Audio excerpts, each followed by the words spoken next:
a young waitress, a small act of kindness, and in just 4 minutes, her entire life was turned upside down. No one expected that helping a 10-year-old boy in distress would cost her the job she relied on. And no one could have imagined that two military Black Hawk helicopters would appear above her quiet neighborhood the next morning, asking for her by name. She wasn't a soldier, she'd never worn a uniform, but what she did then made the entire military stand at attention. This isn't just a story about rules or consequences. It's about the quiet kind of courage that changes everything. This is the story of Maria Garcia and the choice that made the sky bow down. It was the kind of summer morning that most people forgot by lunchtime. Warm sun, bird song, the distant laughter of children echoing from City Park. But for Maria Garcia, that morning would mark the beginning of something that neither she nor anyone in her neighborhood could ever forget. She had just exited the cafe kitchen, arms expertly balancing a tray of steaming breakfasts, when something shifted. Through the large front windows of Sunside Cafe, her eyes caught sight of Jason, the quiet boy with oversized glasses who came to the park early each day. He was alone on a bench, as usual, a half-read comic book in his lap. But now he was no longer sitting. He was crumpled forward on the grass. At first she thought he'd dropped something, but then came the frantic motion, the way his hand clawed at his throat, the panic in his movements, his small frame trembling as though his body had betrayed him. Without thinking, Maria reacted, not as a waitress, not as someone worried about her job, but as a human being. She set her tray on the nearest table, ignoring the startled expressions of the customers. A ceramic mug teetered and tipped, splashing hot coffee onto a napkin. She barely noticed. Her focus had already shifted. "I'll be right back," she said quickly to no one in particular, already moving. She sprinted through the cafe's front gate, darted across the sidewalk, and vaulted over the low hedge that divided the patio from the park. Grass brushed against her knees as she dropped beside the boy, who was now making sharp, stuttering gasps. His lips were trembling. His eyes were wide and unfocused. "Jason, hey, I'm right here." Her voice was calm, even though her heart thundered in her chest. She placed one hand gently on his back, the other on his trembling shoulder. "Look at me. We're going to breathe together, okay?" She'd seen this before, during her nursing training, before life had forced her to put that dream on hold. Jason wasn't choking. He was having a full-blown panic attack, and his body was spiraling out of control. In through your nose, like this, she demonstrated slowly, exaggerating the breath. Out through your mouth. Jason tried, his breath hitching like a misfiring engine. She waited and tried again. "That's it," she whispered. "Good. You're doing so good." She opened her water bottle and offered it to him in tiny sips.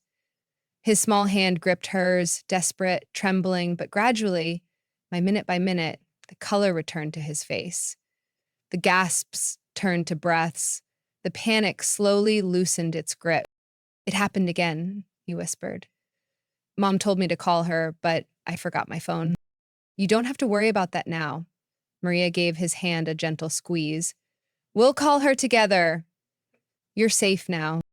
They sat there like that, in the middle of the park, in a moment so small the world almost missed it. But it was at that moment that Maria's life changed. She didn't hear the clock ticking back at the cafe. She didn't think about paychecks or rules or routines. All that existed was this boy and the fragile thread of calm they were building together. 5 minutes later, Jason stood up slowly, still clutching her hand. "You're better now?" she asked softly. He nodded. "Thank you, Miss Maria."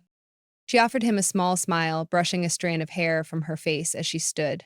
"I need to get back to work, but I'll come check on you later, okay?" As she turned and jogged back across the lawn, her apron flapping slightly in the breeze, she felt good. She had done the right thing. That should have been the end of the story.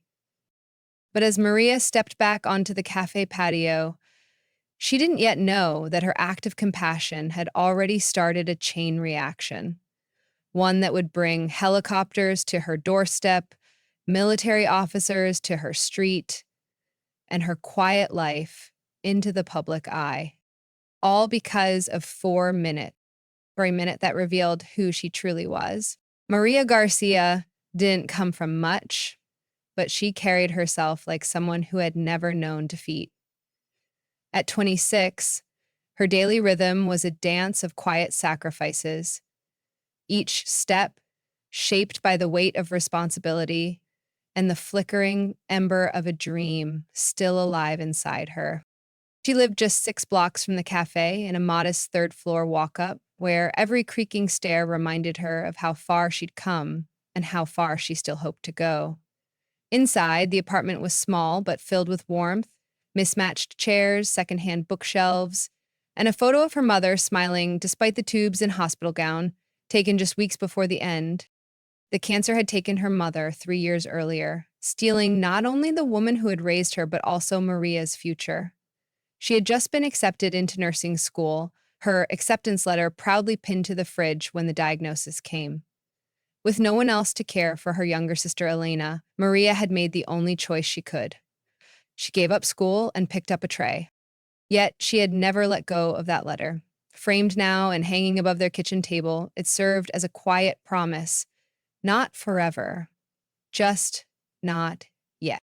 Each morning, Maria woke before dawn, tying her long, dark hair into a neat braid and checking Elena's lunch before stepping out. By 6:15 IMM sharp, she would push open the glass door to Sunside Cafe, greeting the cook with a nod and slipping on her apron like a uniform. Her section was always the one by the windows, the best view of the park across the street. That's where she'd first noticed Jason. He was a quiet kid. Thin, almost frail, with thick glasses that constantly slid down his nose.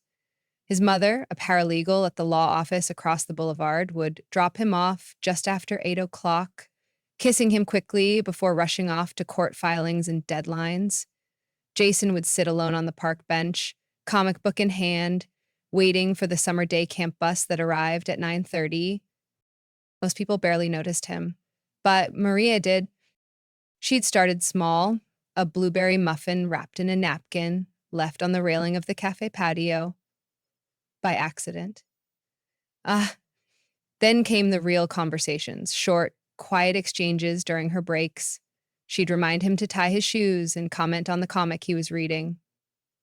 Over time, she had learned about his asthma, his panic spells, and how crowded spaces made his chest tighten. Today, she had tucked a muffin in her apron pocket just in case. Jason had seemed especially withdrawn that morning, his usual comic unopened in his lap. Maria hadn't known what the day would bring, but some part of her must have sensed it. The quiet child with the big glasses and the missing phone had already taken up a place in her heart. She just never imagined how that small connection would ripple so far. The return walk from the park to the cafe felt longer than it should have. Rhea wiped her palms on her apron, still damp from holding Jason's water bottle. The knot of worry in her stomach was starting to shift, not because of the boy who was now safe and steady, but because of what waited for her on the other side of the hedge. The cafe door swung open just as she reached it. There stood Angela, the cafe manager, with a tablet clutched tightly in one hand and the kind of smile that wasn't a smile at all.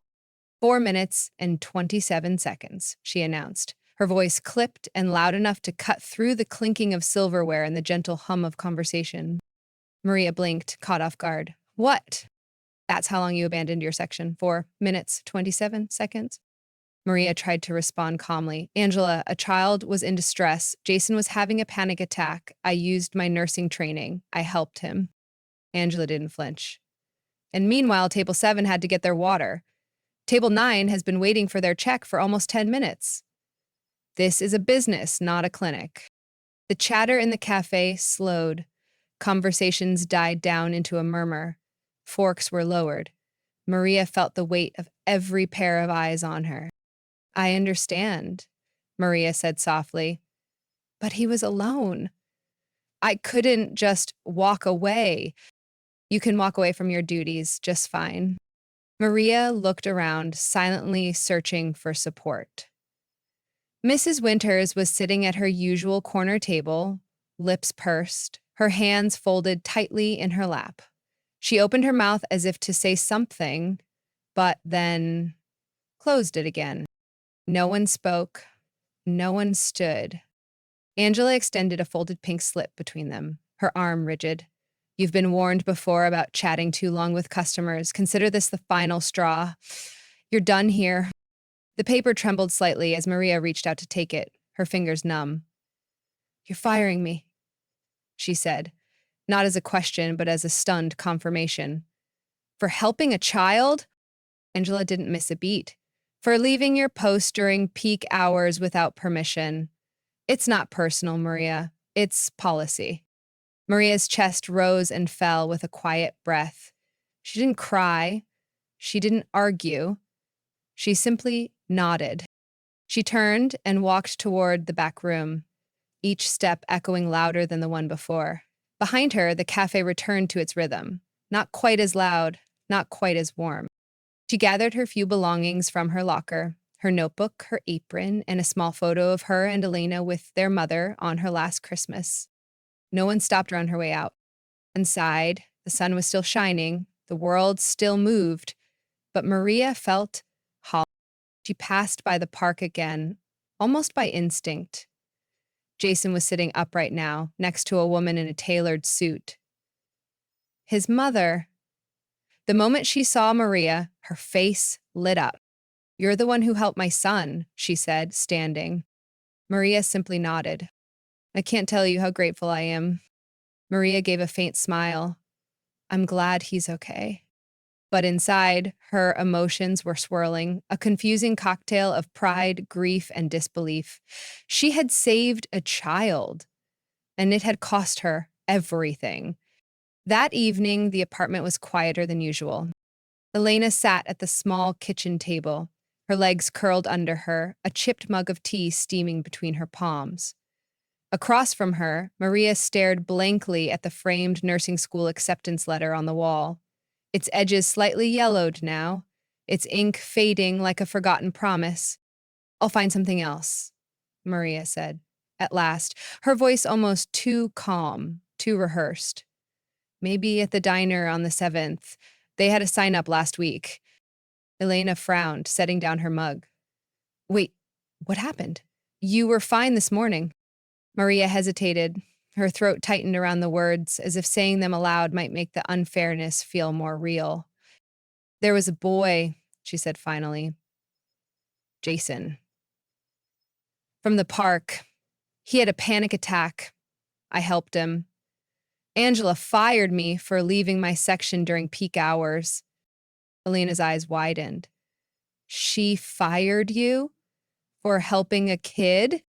Maria shrugged, her expression unreadable. She said I abandoned my post, broke policy. And technically, she's not wrong. That's insane, Elena snapped, pushing back her chair. You should report her, go public. That's discrimination, or something. Maria gave a soft, bitter chuckle. Report her to who? The labor board? The cafe owner who's never even spoken to me? It doesn't matter. I broke the rules. Elena looked at her for a long moment, the fire in her eyes cooling into quiet concern. But you did the right thing, Maria.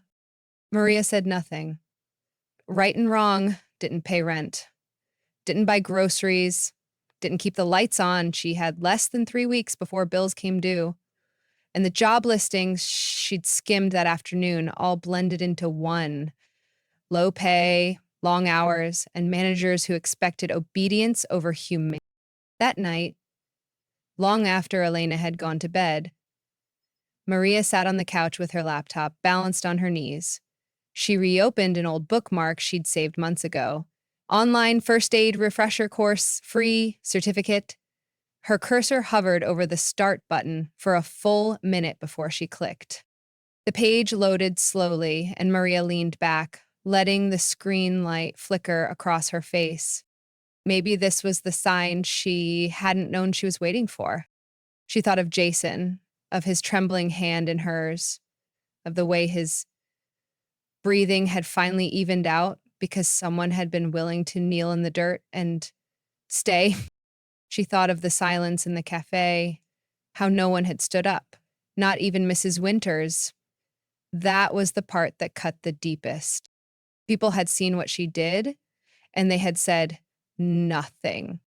As she clicked through the first lesson, the words blurred in front of her. A child needed help. She had helped. It should have been simple, but the world wasn't always kind to the simple things. She didn't know what tomorrow would bring, but she knew one thing. She would not let this be the end of her story. At 6:45 the next morning, the building shook. It wasn't subtle. The windows rattled in their frames, picture frames tilted on the walls, and for a second, Maria thought it was an earthquake. She was halfway down the hallway when Alina's voice rang out from the other room. Maria, come look now. Maria bolted to the balcony, barefoot and still in her robe. What she saw made her breath catch. Two military Black Hawk helicopters were hovering just above their apartment building, their blades slicing the morning air into thunder. Powerful downdrafts sent loose papers and leaves spiraling up from the street. Cars stopped, people poured from buildings, shielding their eyes from the wind, trying to make sense of it. Then came the Jeep. A dark green military vehicle rolled to a stop directly in front of their apartment. Doors opened, and out stepped a woman in full dress uniform, her posture straight, every metal on her chest catching the morning light. Behind her stood a man in a matching uniform, tall, imposing, with a rigid composure and eyes that scanned the crowd like he was still on the battlefield. Between them stood a woman Maria recognized instantly, Jace's mother. The crowd had fully gathered now, forming a wide semicircle around the Jeep, phones raised, recording in disbelief. Elena turned to her sister. Maria, what is happening? But Maria didn't answer. Her heart was pounding. Her feet were already moving. She stepped outside, robe cinched tightly around her, hair still unbrushed from sleep. The military woman raised a megaphone. We're looking for Maria Garcia. The crowd stilled. Even the helicopters seemed quieter. Maria stepped forward, voice trembling. I'm Maria Garcia. The woman smiled. Not formally, not politely, but warmly. With genuine respect, she extended her hand. I'm Lieutenant Colonel Valerie Chen, Chief Nursing Officer at the Air Force Medical Wing, Fort Benning. Maria stared, confused, until Colonel Chen gestured to the tall officer beside her. Oh, this is Colonel Robert Matthews, Special Operations Commander. His son is Jason Matthews, the boy you helped yesterday. Maria's breath caught. She looked at Jason's mother, who gave a small nod, her eyes already shimmering with emotion.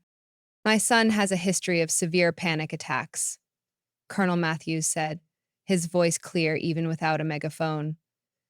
They can be dangerous when untreated. Yesterday, your actions, your calm, your training, your compassion prevented what could have become a medical emergency. We're here because you didn't just help our son. You protected him. Jason's mother stepped forward, voice breaking. When he told us a waitress helped him breathe again, we were grateful. When we found out you were fired for it, we were furious. Colonel Shen turned and motioned toward the sky. One of the Blackhawks descended slowly until it hovered just above the street. A soldier rappelled down, carrying a polished wooden case. The commander has authorized a special recognition, Chen said, her voice proud. The Civilian Courage Recognition Medal is rarely awarded outside of military personnel, but today is an exception. The soldier stepped forward, saluting, and handed the case to Colonel Chen, who presented it to Maria. Inside, a bronze medal, a folded U.S. flag, and a certificate bearing her name. Gasps rippled through the crowd. Then, applause. At first from one person, then another, then all at once. It was as if the entire block exhaled their collective silence from the day before. Maria stood frozen, still in her bathrobe, holding a medal she never dreamed existed. She didn't know whether to laugh or cry. Colonel Matthews stepped forward, saluted, and then lowered his hand slowly. "Not all heroes wear uniforms," he said. "Some wear aprons." Someone in the crowd whispered, "That's not just a waitress. That's someone with a soldier's heart." Maria's throat tightened. She looked down at the medal, then back at the people who had gathered, some neighbors, some strangers, some who had stayed quiet just a day ago. Everything had changed in a single moment. The rules that punished her had just been overridden by something bigger. Recognition from people who understood sacrifice and the quiet power of doing the right thing when no one is watching. Far above her, the helicopters continued to hover, but now they didn't seem threatening. They felt like something else entirely. They felt like justice. They felt like an honor. And for the first time in a long while, Maria felt seen, not for what she had lost, but for who she was. A week later, the quiet auditorium on Jefferson Street was filled past capacity. Rows of folding chairs had been added last minute, but even those weren't enough. People stood along the back walls, shoulder to shoulder, some in military uniforms, others in street clothes. Some were neighbors. Some had never met Maria but had read her story, seen the photos, or watched the grainy live stream of Black Hawks hovering above her apartment building. The air buzzed with something unspoken, a need to witness, to understand, to honor. Jason and his parents sat in the front row, his small hand resting inside his mother's. He wore a neat blue shirt and had a crayon-colored thank you card clutched in his lap, edges slightly wrinkled from nervous fingers. Maria stood backstage, her heart beating with a mix of disbelief and humility. She had never stood in front of a crowd before. She wasn't someone who sought attention. But now, attention had found her. Not for ambition, not for perfection, but for a moment of compassion no one expected to matter. The moderator stepped up to the podium. "Tonight's forum is about everyday courage, the kind of bravery that doesn't make headlines, but shapes lives." Maria was the final speaker. When she stepped onto the stage, the room quieted instantly. She wore a simple navy dress and the medal just barely visible against her chest, a symbol heavier than its weight. Her voice, when she began, was soft, but clear. "I'm not a hero," she said. "I'm just someone who had a little training and saw a child in trouble." She paused, letting the silence settle around her. "I didn't expect a medal or a news crew. I didn't even expect to lose my job. I did what I thought anyone would do." She glanced down, collecting her thoughts. "I used to think that courage looked like something loud, something fearless, but sometimes it's quiet. It's one person kneeling in the grass beside a scared kid. It's choosing to act even when no one's watching, and even when it costs you something." There were murmurs in the crowd, nods, deep breaths. "I didn't save Jason because I had a badge or a uniform. I helped him because I remembered what it felt like to be scared and small and to need someone." She smiled gently at the boy, whose eyes never left hers. Sometimes the right choice doesn't come with applause. Sometimes it comes with a pink slip. But I've learned that if we don't stand by kindness when it's inconvenient, then when will we? The room rose to its feet before she even finished. The applause was different this time, not for drama, but for truth. Afterward, as Maria stepped off the stage, Colonel Chen approached her quietly. "The Air Force Medical Wing offers a scholarship program," she said casually, as if offering directions. "It's for civilians with a background in healthcare, or the heart for it." Maria blinked. I mean, I'm not military. Chen smiled. You don't need to be. Not yet. What we saw that day, what you did, can't be taught.